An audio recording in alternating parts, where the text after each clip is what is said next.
میں ان عہدوں پر بلیو نہیں کرتا، میں ان چیزوں پر بلیو نہیں کرتا. یہ سب دیز آر مٹیریلسٹک تھنگس. آپ کو میں اکثر یہ کہتا ہوں کہ جانے کے بعد لوگ اگر اچھے الفاظ میں یاد کریں تو یہی کامیابی ہے. اس فیلڈ میں بہت زیادہ تعلقات بن جاتے ہیں، بہت زیادہ ریفرنس بن جاتے ہیں. تو میری یہ خواہش رہتی ہے کہ میں کیا نام لیتے ہیں کسی کے کام آ جاؤں، کسی کے لیے بھلا کر جاؤں. تو don't want to be known as a producer after retired life, لیکن اس میں بہت ٹائم ہے. پتہ نہیں میڈیا میں ریٹائرمنٹ ہوتی نہیں ہے ویسے جنرلی، لیکن کبھی ہوئی تو بہتر انسان کے طور پر جانا زیادہ خوشی کا باعث ہو. میرا نام محمد وقاص ہے. میں نے اپنے کیریئر کا آغاز آج ٹیلی ویژن سے شروع کیا تھا ایز این ایسوسیٹ پروڈیوسر. پھر سما ٹی وی جوائن کیا. سما ٹی وی میں مجھے تقریباً 11واں سال شروع ہو گیا، اور میں نے اس دوران 1 سال ہم ٹی وی میں بھی گزارا. میں پاکستان کے بڑے اینکر الحمدللہ ندیم ملک صاحب کے ساتھ ایز اے پروڈیوسر کام کر رہا ہوں ان کی ٹیم. میں جب اسکول لائف میں تھا اور پھر کالج لائف میں آیا تو مجھے لگتا تھا کہ شاید مجھے نا کوئی ایسا کریٹو کام کرنا چاہیے جو باقیوں سے مختلف ہو. میں اسکول میں بہت زیادہ پارٹیسپیٹ کرتا تھا. ہماری جو اسپیچ ہوتی تھی، جو کوئی ایونٹس ہوتے تھے، کرکٹ ٹیم کا کیپٹن تھا MCB G4 میں. تو اور پھر میں کالج لائف میں آیا تو کالج لائف میں دوبارہ ہماری ویلکم فیئرویل پارٹیز میں کمپیئر ہوسٹ ہوتا تھا. تو کریز تھا کہ جرنلزم میں جانا ہے. میں مطلب سرکاری نوکری کبھی مائنڈ میں نہیں ہے. دیکھیں میری آدھی زیادہ فیملی جو ہے وہ سرکاری ملازمت میں رہی ہے، اور پھر obviously جب آپ کو نیا کام کر رہے ہو تو چیلنجز کا سامنا تو ہوتا ہے. میری والدہ چاہتی تھی میں کوئی بینکر ہوں، والد صاحب چاہتے تھے کہ سرکاری ملازمت ہو جائے. وہ جو ہماری ایک سوچ ہوتی ہے نا پینشن والی کہ آگے چل کے کیا ہوگا کیا نہیں ہوگا، اور میں اللہ کی مہربانی سے چاہتا ہوں کہ یہ دونوں کام میں کرنے پڑے. تو لیکن الحمدللہ مجھے میری فیملی سے بہت سپورٹ ملا کہ میرے ڈیسیژن پر. کیونکہ میڈیا لائف ایسی ہوتی ہے جس میں کوئی ٹائمنگ نہیں ہوتی، جس میں آپ کو ٹریول کرنا ہوتا ہے، جس میں اور بہت سارے چیلنجز ہوتے ہیں، لیکن اللہ کا شکر ہے فیملی نے بہت سپورٹ کیا. واقعات بہت ہیں لیکن کبھی چھوڑنے کا دل نہیں کیا. میڈیا پہلی محبت ہے، عشق ہے، کریز ہے. اس سے میں نے اپنا بہت ٹائم انویسٹ کیا اس کے اوپر، اپنے آپ کو پوری طرح انویسٹ کیا الحمدللہ. تو چھوڑنے پر کبھی نہیں مجبور ہوا کہ مجھے چھوڑ دینا چاہیے، کوئی اور کام کرنا چاہیے. ہاں کبھی مینٹلی انسان تھک جاتا ہے، ٹائمنگ کا ایشو ہوتا ہے. تو ہر وقت آپ نے مطلب ایکٹیو رہنا ہوتا ہے، آپ کو چیزوں پر نظر ہونی چاہیے، یہ ایک ہے. اور پھر بہت سارے واقعات بھی ہوئے، لیکن الحمدللہ کبھی میں نے چھوڑنے کا سوچا نہیں. شاید ایک آئی ہو، میں اس کو ایکسپلین نہیں کرنا چاہتا، لیٹ اٹ گو کرنا چاہتا ہوں. اور میں صرف اتنا بتانا چاہتا ہوں کہ ایک فیملی کا ایک حادثہ تھا. بہت دفعہ ایسا ہوا کہ ہم لوگ سنتے ہیں کہ خدا نخواستہ کو حادثات ہوئے اور ایک فیملی کے 4 چلے گئے، 5 چلے گئے، ٹکرز بنائے اپنے ہاتھوں سے، چلتی خبریں دیکھی ہیں. بہت دفعہ ایسا ہوا، لیکن وہ 2018 میں اپنے ساتھ بھی ہوا تھا. تو یہ ایک ایسا واقعہ تھا جو شاید لائف سے ریلیٹ کرتا ہے. یار لائف اس طرح متاثر ہوئی ہے کہ سونے جاگنے کی کوئی روٹین نہیں ہے، کھانے پینے کی کوئی روٹین نہیں ہے. ہر وقت جو ہے وہ یہی ہوتا ہے کہ اب کیا خبر آ جائے گی، کیا چیزیں چل رہی ہیں، کیا نہیں چل رہی. ٹویٹر سکرول کرنا، سوشل میڈیا کی سائٹس دیکھنا، تو یہ متاثر ہوا ہے. مطلب پرسنل لائف، بہت زیادہ family life, personal life damage ہوتی ہے. بہت سارے فیملی کے ایسے ایونٹس ہوتے ہیں جو مس ہو جاتے ہیں. اس حد تک تو متاثر ہوئی ہے. باقی ایسا کوئی نہیں ہے. آپ زندگی میں جب کام کر رہے ہوتے ہیں پھر چیلنجز تو آپ کو سامنا کرنا ہی پڑتا ہے. اچھا میرا نیوز سے زیادہ تعلق نہیں رہا. میرا تعلق پروڈکشن اور پروگرامنگ سے رہا ہے، کرنٹ افیئر سے رہا ہے، اور ابھی بھی اسی سے ہی ہے.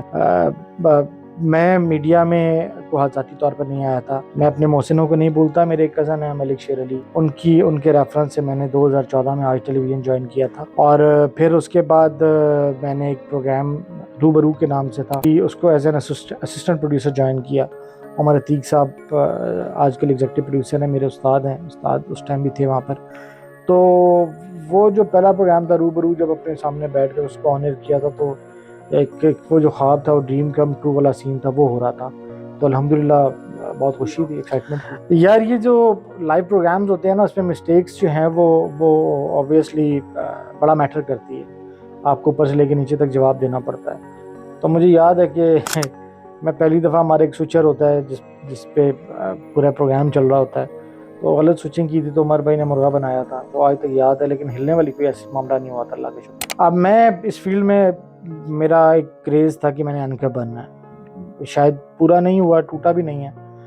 میں ایک چیز پر بلیو کرتا ہوں کہ جو اللہ یہاں تک لے آیا وہ آگے بھی لے جائے گا. تو ٹوٹا نہیں ہے، یقیناً پورا نہیں ہوا، شاید آگے کبھی ہو بھی جائے. لیکن بہرحال وہ ایک خواب تھا جو میں نے سوچا تھا. میں نہیں آیا، نہیں ہوا، لیکن اس میں اللہ تعالیٰ کے فیصلے کی کوئی نہ کوئی بہتری ہوگی. بہت ضروری ہے. تقریباً 14 سال ہو گئے ہیں 14 سالوں میں بہت عروج و زوال دیکھے, 2 الیکشنز کور کیے, جنگ دیکھی, بہت زیادہ ٹریولنگ کی, پورا پاکستان گھما ہوں میں. اس پہ کبھی لکھنے کا موقع ملا تو ریٹائرمنٹ کے بعد اگر ہوئی تو ضرور لکھیں گے, لیکن کہانی کا بہت ضروری حصہ ہے. مطلب میری فیملی میں اکثر اکٹھے ہوں تو سارے بیٹھ کر یہی پوچھ رہے ہوتے ہیں یار خبریں کیا ہیں, نیوز کیا ہے, اسٹوری کیا ہے. ظاہری بات ہے بہت سے انسائڈ چیزیں پتہ ہوتی ہیں, اسی وجہ سے تعلقات بنے ہوئے ہیں. تو یہ میرا خیال ہے کہ 24 آورس کی اسٹوری کا حصہ ہے میرا خیال ہے کہ ہمارا یہ جو میڈیا انڈسٹری ہے نا, اس کو بہتر بنانے کے لیے جو گورنمنٹ اور میڈیا مالکان ہے نا, ان میں تعلق ختم ہو جانا چاہیے. میں سمجھتا ہوں کہ ایک الگ ایک انڈسٹری بنا دیں.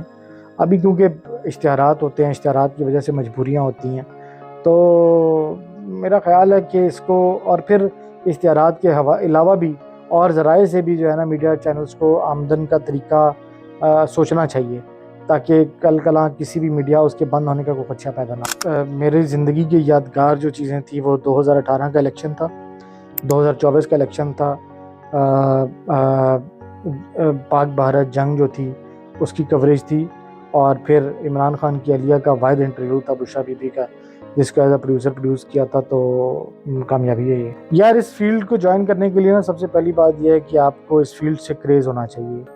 پہلا فیصلہ تو یہ کر لیں کہ آپ کی فیملی نہیں ہے, آپ کی فیملی میں کوئی فوت بھی نہیں ہوتا, آپ کی فیملی میں کوئی شادی بھی نہیں ہوتی, کوئی سالگرہ بھی نہیں ہوتی, تو یہ فیصلہ کر لیں. پھر آپ یہ نہیں ہو سکتا کہ آپ صبح 10 بجے آ رہے ہیں اور شام کو 4 بجے میرا چھٹی کا ٹائم ہو گیا, یہ بھی چکر نہیں ہے. ہو سکتا ہے آپ صبح 7 بجے جائیں تو رات کو 7 بجے جائیں, یا 11 بجے جائیں, یا 12 بجے جائیں, اگلے دن جائیں. تو پہلا فیصلہ تو یہ کر لیں کہ ٹائم نہیں ہے. دوسری چیزیں اپنے آپ کو پڑھنے کی عادت ڈالیں, آپ کو چیزوں کا پتہ ہونا چاہیے. میں پچھلے دنوں ایک قومی اسمبلی کا اجلاس چل رہا تھا, تو کسی ایم این اے نے کہا کہ جی ایوان کے جو ممبرز ہیں ان کی تعداد 342 ہے. تو میں اندازہ لگائیں کہ ایم این اے کو اگر درست نہیں پتا, پھر اسپیکر صاحب نے ایکچوئل تعداد بتائی تھی.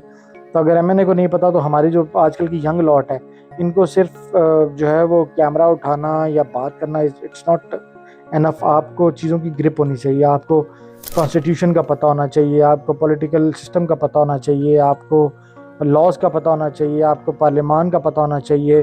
پھر آپ اخبارات سے بہت دور ہو گئے, اخبارات پڑھنی چاہیے, خبروں کا پتہ ہونا چاہیے.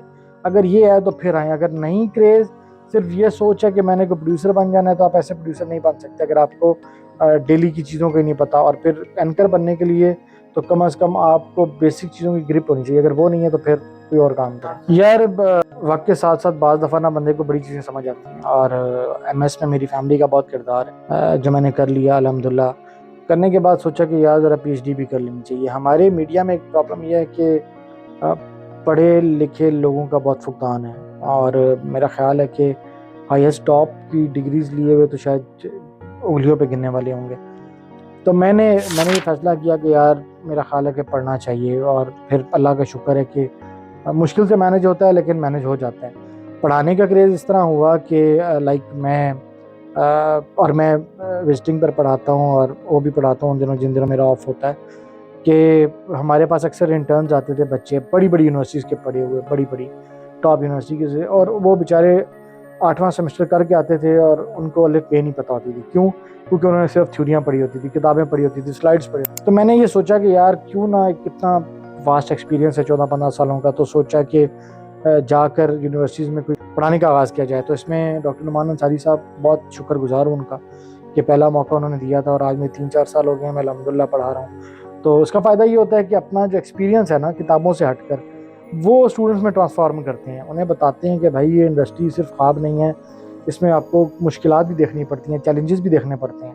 سو اس لیے کوشش کرتا ہوں کہ اپنے تجربے کو مطلب ڈیوائڈ اینڈ ڈسٹریبیوٹ کروں, تاکہ آنے والے اسٹوڈنٹس جو ہیں جو خواب لے کر آتے ہیں ان کے خواب کم از کم نہ ٹوٹے. اور پی ایچ ڈی بھی اسی وجہ سے کر رہا ہوں کہ کم از کم کل کسی بڑے اسٹیج پر پڑھانا پڑ گیا, کسی بڑے کچھ زندگی نے موقع دیا, تو انشاءاللہ اس کو بھی اویل کریں گے. یار پاکستان کو بہتر بنانے کے لیے سب سے پہلا کام ایک کر لیں کہ خدارہ اپنے اختلافات کو ختم کر کے یونٹی پیدا کر لیں, آپس کی نفرتوں کو, آپس کی تقسیم کو کم از کم آن دا کاسٹ آف کنٹری نہیں ہونا چاہیے. اگر آپ کے سیاسی معاملات ہیں بیٹھ کر درست کر لیں, اس میں مطلب خدا کم از کم اس ملک کو نقصان مت پہنچائیں. بہت سارے لوگوں کی زندگیاں, بہت سارے لوگوں کا مستقبل اس پاکستان سے جڑا ہوا ہے, اس کو نقصان نہ پہنچائیں. آپ کا اگر کوئی سیاسی ایجنڈا ہے اس کو بھی سائڈ پہ رکھ دیں. اگر پاکستان ہے تو سب کچھ ہے, اگر پاکستان نہیں ہے تو کچھ بھی نہیں ہے.